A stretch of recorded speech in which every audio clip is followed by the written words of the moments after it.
वक्त पे नहीं पहुंच पाते हैं, कहीं भी वक्त पे नहीं पहुंच पाते हैं। जो हमारे राज्य के विकास पुरुष हैं उन्होंने ऐसी विकास की गंगा बहाई दी है कि वक्त पे कहीं भी नहीं पहुंच पाते, तो उसके लिए आपसे माफी मांगना चाहेंगे।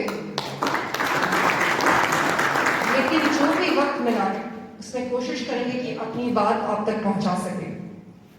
बहुत सारी बातें हैं जो हम अक्सर सोचा करते हैं कि आप लोगों के बीच में आएंगे तो आप लोगों को ये बोलेंगे वो बोलेंगे, लेकिन जब रास्ते से होके आते हैं तो वो सारी बातें भूल जाते हैं, क्योंकि रास्ते भर जो हम तमाशा दें, दो चीजें नजर आती हैं। एक, दुर्भाग्य, हर जगह सिर्फ दुर्भाग्य नजर आता है, और दूसरी चीज ये नजर आती है कि जिनकी वजह से ये दुर्भाग्य है, जो बिहार का सबसे बड़ा दुर्भाग्य है, वो किस बेशर्मी से पोस्टर लगा के तमाशा कर रहे होते हैं। यही दो चीज हमें नजर आती है हर जगह पूरे बिहार में, और ये शुरुआत होती है पटना से। आज भी हम पटना से ही आ रहे हैं, सारे पार्टी के ऑफिस के रास्ते से ही आते हैं, ये हमारा दुर्भाग्य है।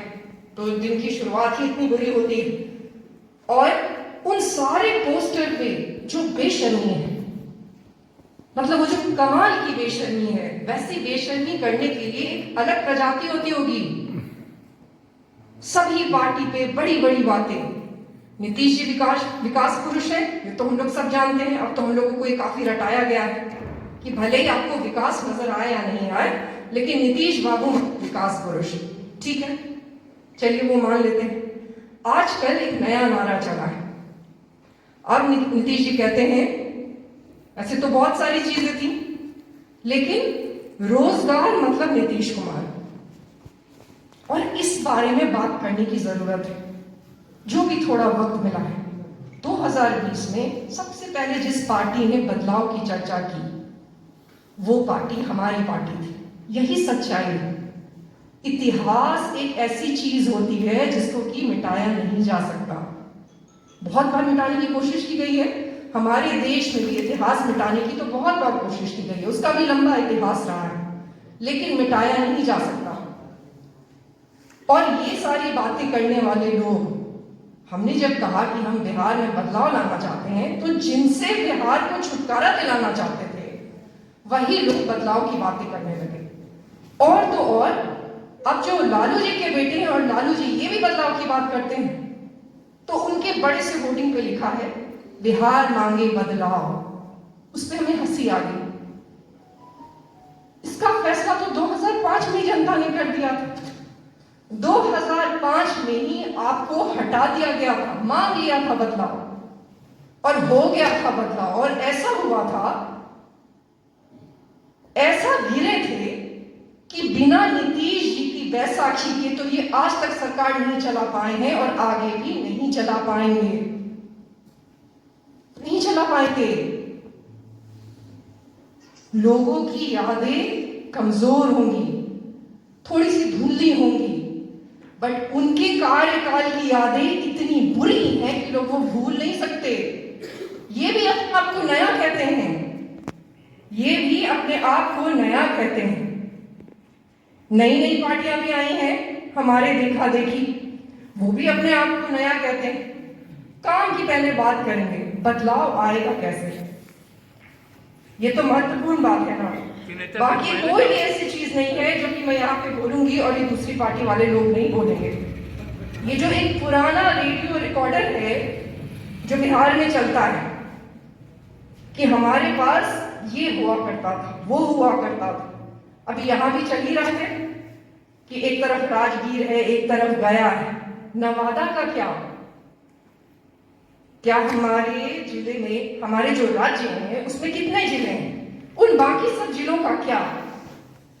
नया रिकॉर्डर कब चलेगा? लेकिन नया रिकॉर्डर वही लोग चला सकते हैं जिनके पास नया रिकॉर्डर चलाने की क्षमता हो। वो नया रिकॉर्डर चलेगा जब रोजगार आएगा। नीतीश बाबू तो आज तक रोजगार ला नहीं पाए, और वो ला भी नहीं सकते हैं।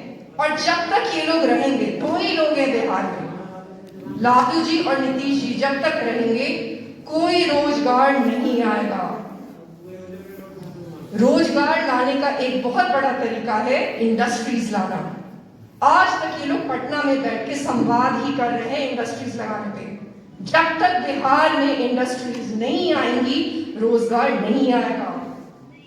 हमने ये पूछा कि आप इनसे पूछिए, जो हमारे पुराने नीतीश जी की बैसाखी से जो डिप्यूटी चीफ मिनिस्टर बने थे, वो आजकल कहते हैं कि हमने तो कितना काम किया, हमने तो 5 लाख नौकरी ला दी, मिल गई सबको नौकरी। मतलब ये इनका दिमाग इतना तेज है कि इनको ये भी नहीं पता कि कितनी जनसंख्या है बिहार की। 13-14 करोड़ की जनसंख्या में अगर मान भी लेते हैं कि आपने 5 लाख नौकरी दे दी, उससे क्या होगा? डेप्यूटी चीफ मिनिस्टर का पद कितना बड़ा होता है मालूम है? उसमें कितनी क्षमता होती है, वो कुछ भी कर सकते हैं, लेकिन कुछ भी करने के लिए भी अकल चाहिए। पिताजी के द्वारा दिखाए गए राह से अकल नहीं आता। अवसर तभी आएंगे जब बिहार इन 2 लोगों से मुक्ति पाएगा, नहीं तो कोई इंडस्ट्रियलिस्ट, मैं आज ठेकेदार कागज पे लिख के देती हूं, कोई इंडस्ट्रियलिस्ट बिहार नहीं आया है और नहीं आएगा। जहां पे नेता लोग पैसा मांगेंगे, वहां पे कोई इंडस्ट्रियलिस्ट कभी नहीं आएगा और बिहार कभी नहीं बदलेगा। एक ही पार्टी बिहार को बदल सकती है और वो पार्टी आज आपके सामने खड़ी है।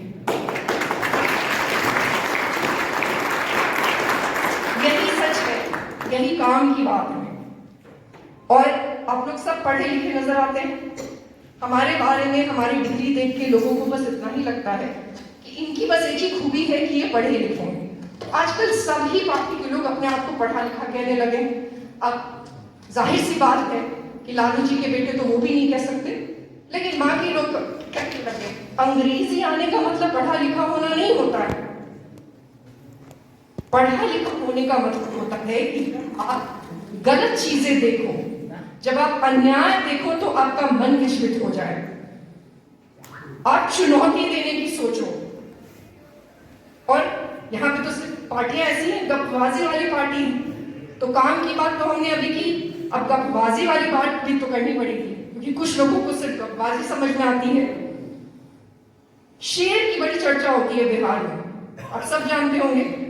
सभी पार्टी में कोई ना कोई शेर है, सभी पार्टी में शेर है। हम जब इन पोस्टरों पे देखते हैं तो लिखा रहता है शेरे बिहार फलाना बाबू, शेरे बिहार ढिमकाना बाबू। इतने सारे शेर हैं बिहार में, पर फिर भी बिहार 28वें नंबर से 27वें नंबर पे नहीं ला पाए। ये सब तो डेटा है, इसको तो गपबाजी करके दबाया नहीं जा सकता। हम देश में सबसे पीछे हैं। सिर्फ गाना गाते रहने से क्या होगा कि हमारे पास ये महान व्यक्ति थे, वो महान व्यक्ति थे, हम कभी चंद्रगुप्त अशोक की धरती हुआ करते थे। आप लोगों ने तो उनकी नाक कटा दी। ये जो 2 लोग हैं जो पिछले 30 वर्षों से बिहार में बैठे हैं, इन लोगों ने तो उनकी नाक कटा दी। तो ये जितने शेरे लोग हैं, हम आए यहाँ पे, बहुत सारे लोगों को मालूम होगा कि हमने अखबार में एक ऐड दिया था। नए लोगों तक पहुंचना था, नए सिरे से चीजों को शुरू करना था, तो हमने एक ऐड दिया था। उस पर बड़ी चर्चा हुई, ऐड दे के आए हैं, जबकि हम, हमारे जैसा ईमानदार आदमी एक ऐड भी नहीं दे सकता। और इनके जैसे भ्रष्ट लोग, नए पुराने भ्रष्ट लोग हर जगह पैसे को बहा रहे हैं, हर जगह पैसे को बहा रहे हैं, लेकिन पूछने वाला कोई नहीं है। वही पूछने के लिए आए हैं हम, वही पूछने के लिए, वही हिसाब मांगने के लिए आई है ये पार्टी, और मांगेगी, मांगती आई है और आगे भी मांगेगी। हम क्या करें? हमने तो यही सुना था, हमने यही सुना था कि जब शेर जाते हैं तब दहाड़ के जाते हैं। तो इसीलिए हमने वो ऐड दिया था। लेकिन ये जो बाकी खुद को शेर कहने वाले लोग हैं, अभी हम आ रहे थे तो रास्ते में एक बस आ रही थी, उस बस पे लिखा था फॉर्च्यूनर। अब बस पे फॉर्च्यूनर लिखने से बस फॉर्च्यूनर तो नहीं हो जाएगा।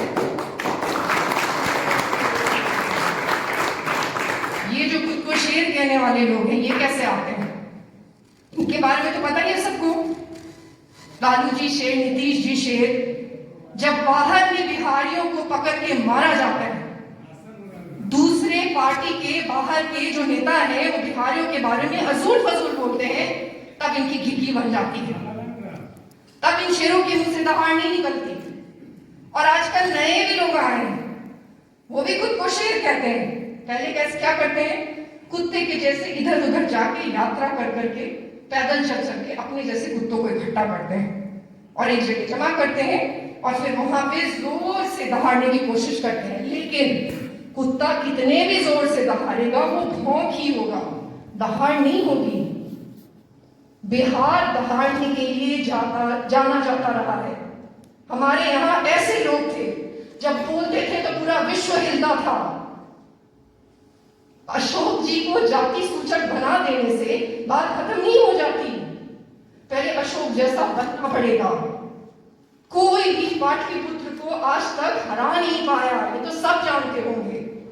और आज हम देश में सबसे पीछे हैं, हंसी का पात्र बन गए हैं। और मैं बिल्कुल दिल से ये बात कह रही हूं कि उसके कारण हम लोग नहीं हैं, उसके कारण लालू जी और नीतीश जी हैं, यही सच है। उन्हीं की वजह से हमारी हंसी उड़ती है और उनसे छुटकारा पाना ही बदलाव होगा। नए नए दलालों को ले आना, उन्हीं के पुराने तरीके वाली राजनीति करने वाले लोगों को ले आना, उससे बदलाव नहीं होगा। बाकी सारी बातें आप लोग जानते हैं। शिक्षा भी एक जुमला है, किसी भी आदमी को देख लीजिए, जब उसको सरकार की गलतियां निकाली होंगी तो दो चीजें बोलता है कि यहाँ पे शिक्षा की हालत बहुत ही चौपट है, यहाँ पे स्वास्थ्य की हालत बहुत ही चौपट है। ये तो सबको पता है, लेकिन उस पर गंभीर बातें कब होंगी? कैसे बदलेंगी शिक्षा की हालत, कैसे बदलेगी स्वास्थ्य की हालत? वो बदलने के लिए एक प्लान की जरूरत है, उस प्लान पर काम करने की जरूरत है। गपबाजी से बिहार नहीं बदलेगा और वो गंभीर बात करने के लिए आई है द प्लूरल्स पार्टी।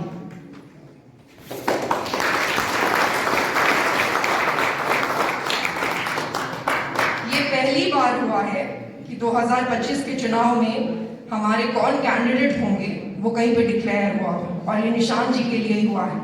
इससे पहले अभी तक किसी के बारे में ये नहीं डिक्लेयर किया गया है कि ये यहां से कैंडिडेट होंगे, प्रत्याशी होंगे। लेकिन इससे उनमें बहुत ज्यादा जिम्मेदारी भी आ गई है। नेता बनना यहाँ पे मजाक है, वो मजाक नहीं बनना है।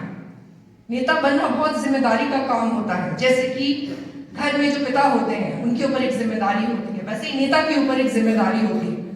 और हमारी उनसे ये आशा है कि वो आप लोगों के सुख में आपके साथ हो या ना हो, आपके दुख में हमेशा आपके साथ रहेंगे। इतनी सी बातें हैं। एक बार फिर से क्षमा मांगूंगी कि यहाँ पे आने में देर हो गई, लेकिन एक बात तो तय है कि जब असली विकास होगा तो देर नहीं होगी। बहुत बहुत धन्यवाद।